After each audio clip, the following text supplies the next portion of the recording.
بسم اللہ الرحمن الرحیم، السلام علیکم۔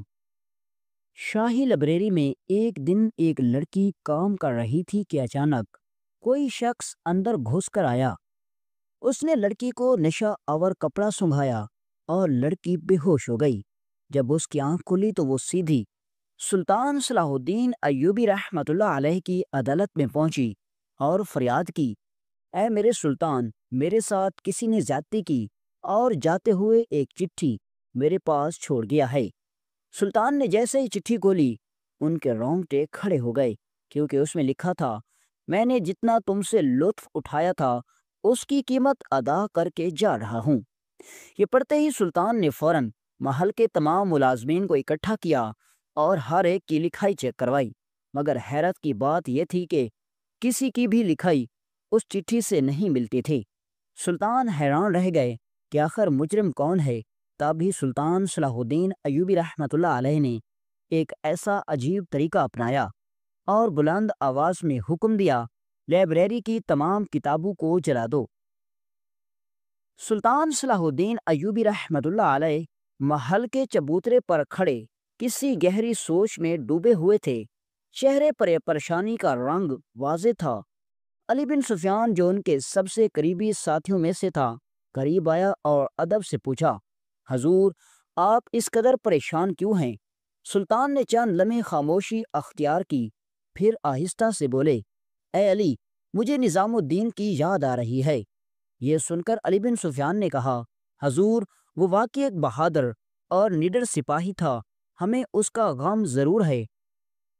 حضور، وہ واقعی ایک بہادر اور نڈر سپاہی تھا، ہمیں اس کا غم ضرور ہے، مگر سکون اس بات کا ہے کہ وہ دین اسلام کی راہ میں شہید ہوا۔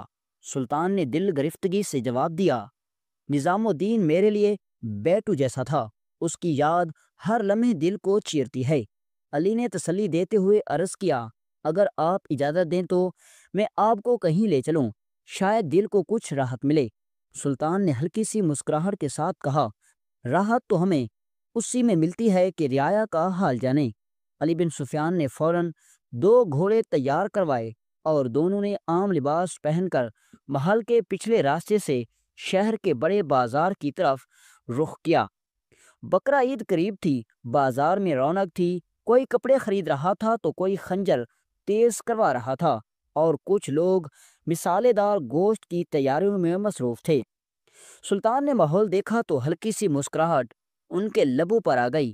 علی بن سفیان انہیں ایک کباب والے کے پاس لے گیا، لیکن سلطان نے انکار کرتے ہوئے کہا، یہ میری رعایا کا پیسہ ہے، میں خود پر خرچ نہیں کر سکتا، میری تنخواہ سے تو میرا گھر ہی مشکل سے چلتا ہے۔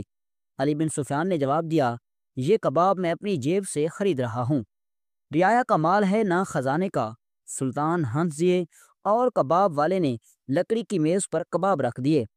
کبابوں کی خوشبو بازار کی فضا میں گھلی ہوئی تھی۔ سلطان صلاح الدین ایوبی رحمۃ اللہ علیہ اور علی بن سفیان لکڑی کی ایک سادہ میز پر بیٹھے کباب کھا رہے تھے۔ بازار میں چہل پہل تھی، بچے کھیل رہے تھے، مرد خنجر تیز کروا رہے تھے، عورتیں گوشت اور مسالے خرید رہی تھیں۔ اچانک سلطان کے ہاتھ رک گئے، ان کی نظر ایک جانب ٹھہر گئی اور چہرے پر حیرت کے آثار نمودار ہوئے۔ علی بن سفیان نے بھی چونک کر ان کی نظروں کا تعاقب کیا اور دیکھا کہ ایک نوجوان بازار کے بیچوں بیچ ایک ٹھیلے پر بوجھ لاد رہا ہے۔ سلطان نے مخواتی انداز سے کہا، علی، تمہیں کچھ عجیب محسوس نہیں ہو رہا؟ علی نے غور سے دیکھا اور جواب دیا، حضور، ایک عام مزدور لگتا ہے، مگر آپ کے اندازے سے محسوس ہو رہا ہے کہ کچھ اور بات ہے۔ سلطان نے مسکرا کر کہا، یہ نوجوان نہیں ہے، یہ لڑکی ہے۔ علی بن سفیان نے حیرت سے پوچھا، لڑکی؟ مگر حضور، لباس، حلیہ، داڑھی، سب کچھ مردوں جیسا ہے۔ سلطان نے نرم لہجے میں کہا، حلیہ دھوکہ دے سکتا ہے، مگر نگاہ سلطان نہیں۔ اس کے بوجھ اٹھانے کا انداز، اس کے چہرے کے تاثرات اور چلنے کا طریقہ سب کچھ بتا رہا ہے کہ یہ عورت جو مجبور ہو کر مردوں کا روپ دھارے بے چارہ ہے۔ علی نے پوچھا، تو پھر کیا ارادہ ہے حضور؟ سلطان نے کہا، انتظار کرتے ہیں، جیسے ہی یہ بازار سے نکلے ہم اس کا پیچھا کریں گے۔ کچھ دیر بعد جب وہ ٹھیلا لے کر بازار سے نکلی تو سلطان اور علی بن سفیان نے چپ چاپ تعاقب کیا۔ پھر ایک سنسان موڑ پر سلطان نے ٹھیلے کے سامنے کھڑے ہو کر کہا، رک جاؤ، مجھے معلوم ہو گیا ہے کہ تم لڑکے کے بھیس میں ہو، مگر حقیقت میں تم ایک لڑکی ہو۔ یہ داڑھی اور لباس صرف ظاہری ہیں اور میں نے تمہیں حقیقت میں پہچان لیا۔ تمہارے قدموں کی ٹھوکر، چال کا انداز سب کچھ بتا رہا ہے۔ لڑکی کی آنکھوں سے آنسو نکل آئے اور لرزتی آواز میں بولی، آپ کون ہیں اور آپ نے مجھے کیسے پہچانا؟ آج تک مجھے بازار کے اتنے تجربہ کار تاجروں نے نہیں پہچانا، پھر آپ نے کیسے؟ اور آپ بھی کوئی عام شخصیت نہیں لگتے، کیا آپ کوئی خاص ہیں؟ سلطان نے گہری سانس لی اور بڑے وقار سے کہا، تمہاری بات بالکل درست ہے، میں کوئی عام انسان نہیں ہوں، بلکہ ملک شام اور ملک مصر کی سرزمین کا سلطان صلاح الدین ایوبی ہوں۔ یہ سن کر لڑکی کے ہاتھ سے ٹھیلے کی رسی چھوٹ گئی، وہ زمین پر بیٹھ گئی اور سلطان نے آگے بڑھ کر اس کا کندھا تھاما۔ اٹھو بیٹی، تمہیں گھبرانے کی ضرورت نہیں، چلو میرے ساتھ ایک سرائے میں چلو تاکہ آگے کی باتیں سکون سے سن سکیں۔ سلطان صلاح الدین ایوبی نے لڑکی کو سرائے کے اندر لے جا کر ٹھنڈا مشروب پلایا اور پوچھا، بتاؤ ایسی کیا مجبوری تھی جس نے تمہیں مجبور کر دیا کہ تم اپنا حلیہ بدل کر بازار کے اندر لڑکوں کے کام کرو؟ لڑکی نے آنکھوں میں آنسو لیے کہا، سلطان معظم، حالات ایسے ہوتے ہیں کہ انسان کو بہت کچھ کرنے پر مجبور کر دیتے ہیں۔ میرے والد کے پاس ایک چھوٹی سی کریانہ کی دکان تھی جس میں وہ دن بھر بیٹھ کر اشیاء فروخت کرتے تھے۔ ہماری زندگی گزارا اتنا ہی تھا کہ گزر بسر ہو جاتی تھی، لیکن ایک رات ڈاکو نے ہماری دکان پر حملہ کیا اور سارا سامان لوٹ کر لے گئے۔ میرے والد بوڑھے ہیں، جب انہوں نے تاجروں کے سردار کے پاس شکایت کی تو سردار نے نہ صرف ان کی بات سنی بلکہ دھکے دے دیے۔ پھر وہ قاضی صاحب کے پاس گئے، لیکن وہاں سے بھی کوئی مدد نہ ملی۔ 2 ماہ تک کوئی حل نہ نکلا اور ہمارے گھر میں فاقے شروع ہو گئے۔ والد کا جسم کمزور ہو گیا اور میں نے سوچا کہ اگر میں اسی طرح گھر بیٹھوں تو والد بھوک سے مر جائیں گے، اس لیے میں نے اپنا حلیہ بدل کر لڑکوں کا لباس پہن لیا اور مزدوری شروع کر دی تاکہ تھوڑا بہت کما سکوں اور گھر کا گزارا ہو سکے۔ سلطان نے غور سے اس کی بات سنی اور کہا، تمہاری ذہانت اور حوصلہ واقعی قابل تعریف ہے، کیا تمہیں تعلیم بھی حاصل ہے؟ لڑکی نے جواب دیا، جی ہاں حضور، میں نے دینی تعلیم میں ایک بڑی سند حاصل کی تھی، مگر حالات کی وجہ سے پڑھائی چھوڑنی پڑی۔ سلطان نے کہا، تمہیں پریشان ہونے کی ضرورت نہیں، تمہارا وظیفہ مقرر کر دیا جائے گا تاکہ تم گھر میں آرام سے رہو اور اپنے والد کی خدمت کر سکو۔ لڑکی نے فوراً کہا، سلطان معظم، میں ایک خوددار اور اپنے والد کی خوددار بیٹی ہوں، اور اگر آپ میری مدد کرنا چاہتے ہیں تو مجھے وظیفہ نہیں بلکہ کام دو، کیونکہ میں اپنی محنت سے جو تعلیم حاصل کی ہے اس کا فائدہ ہونا چاہیے۔ سلطان نے مسکرا کر کہا، تم ٹھیک کہتی ہو، تم محل چلو، وہاں تمہیں کوئی نہ کوئی کام مل جائے گا۔ پھر سلطان نے اسے گھوڑے پر بٹھایا اور محل لے گئے۔ اگلے دن سلطان نے حکم دیا کہ اسے شاہی محل کی لائبریری میں تعینات کیا جائے، جہاں وہ کتابوں کی دیکھ بھال کرے گی۔ وہاں موجود شاہی لکھاری جو عمر میں بوڑھے اور تجربے کار تھے اس کی مدد کے لیے تیار ہو گئے۔ وقت کے ساتھ لڑکی کی تنخواہ بڑھ گئی، اس کی زندگی بہتر ہوئی اور اس کے والد کا علاج شروع ہو گیا۔ ان کی زندگی میں خوشحالی آ گئی اور سب اس لڑکی کی محنت اور حوصلے کے چرچے کرنے لگے۔ اب اس لڑکی کی زندگی خوشحال گزرنے لگی تھی۔ ہر صبح وہ سلطان صلاح الدین ایوبی رحمۃ اللہ علیہ کے خاص گھوڑے پر شاہی محل آتی اور سورج ڈھلنے سے پہلے واپس اپنے گھر چلی جاتی۔ اس کی ذہانت، نرمی اور محنت نے پورے محل کو اپنا گرویدہ بنا لیا تھا۔ شاہی لائبریری کے کتب خانے میں جہاں وہ کام کرتی تھی وہاں کی ہر کتاب جیسے اس کے لمس سے اور زیادہ قیمتی بن گئی ہو۔ محل کے کاتب، وزیر اور یہاں تک کہ دربان بھی اس کی عزت کرتے تھے۔ لیکن پھر ایک دن ایسا آیا جس نے محل کی دیواروں کو بھی ہلا کر رکھ دیا۔ دوپہر کا وقت تھا۔ سلطان صلاح الدین ایوبی رحمۃ اللہ علیہ اپنے کمرے میں ریاستی امور میں مصروف تھے کہ ایک سپاہی ہانپتا ہوا اندر داخل ہوا۔ اس کے چہرے پر ہوائیاں اڑی ہوئی تھیں۔ وہ بولا، سلطان معظم، شاہی لائبریری میں کام کرنے والی لڑکی آپ سے فوراً ملنا چاہتی ہے۔ اس کا لباس پھٹا ہوا ہے، بال بکھرے ہوئے ہیں، چہرے پر خوف اور زخموں کے نشان ہیں۔ ایسا لگتا ہے جیسے کوئی قیامت اس پر گزر گئی ہو۔ سلطان صلاح الدین ایوبی کا چہرہ سنجیدہ ہو گیا، آنکھوں میں غصے اور تشویش کی چمک ابھری۔ انہوں نے گرج کر حکم دیا، فوراً اسے میرے سامنے پیش کرو۔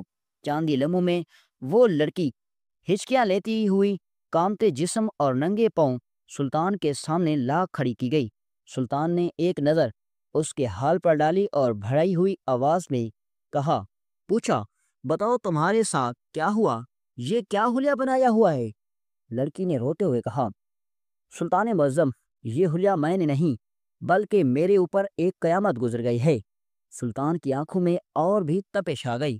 سچ بتاؤ کیا ہوا؟ لڑکی نے لرزتی آواز میں واقعہ بیان کرنا شروع کیا۔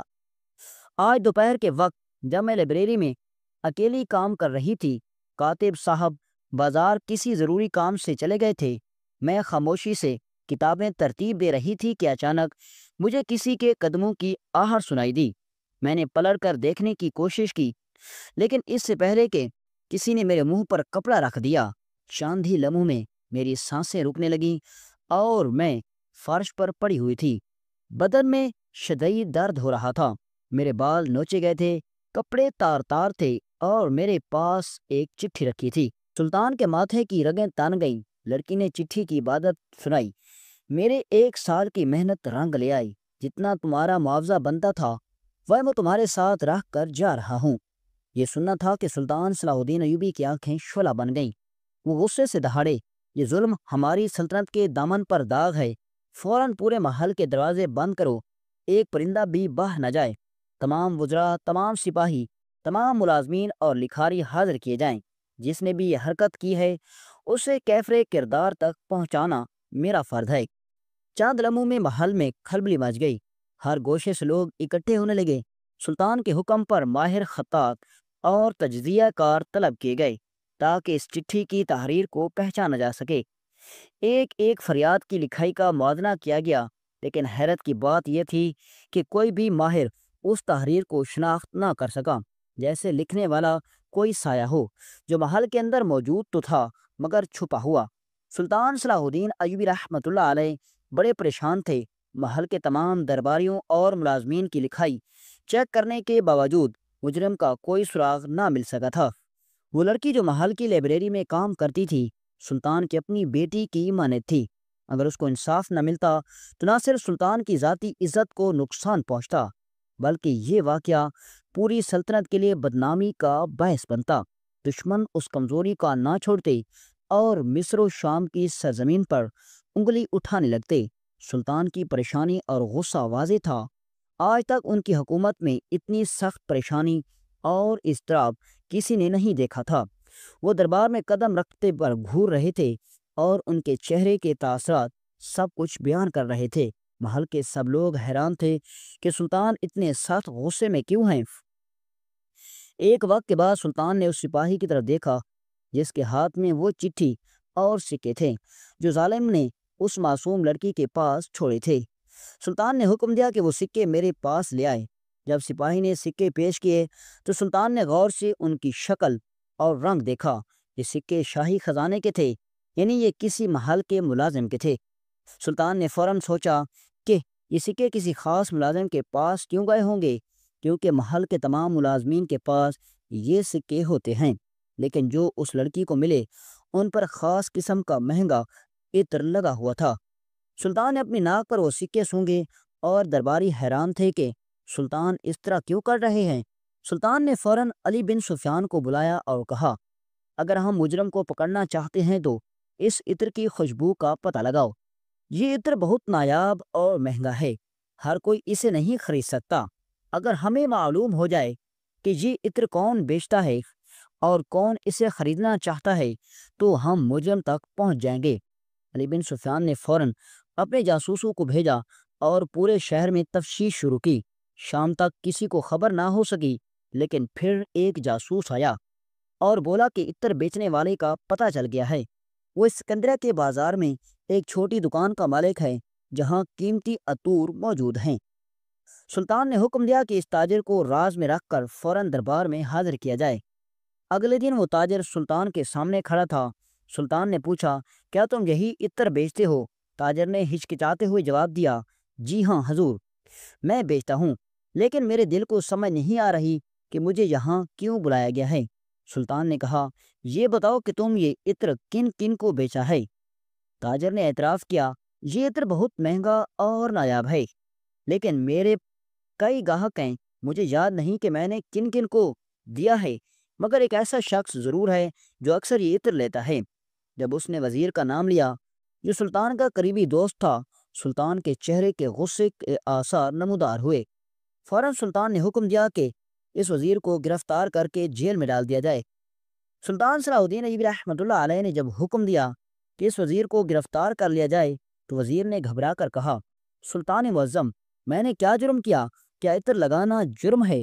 سلطان نے بڑے وقار سے جواب دیا کہ عطر لگانا جرم نہیں، لیکن اس عطر کی خوشبو نے مجرم کا پتہ چلایا ہے، کیونکہ یہ خوشبو نے عطر محل کے سب سے بڑے اور خاص لوگوں کے پاس ہوتا ہے اور مہنگا اور نایاب بھی ہے۔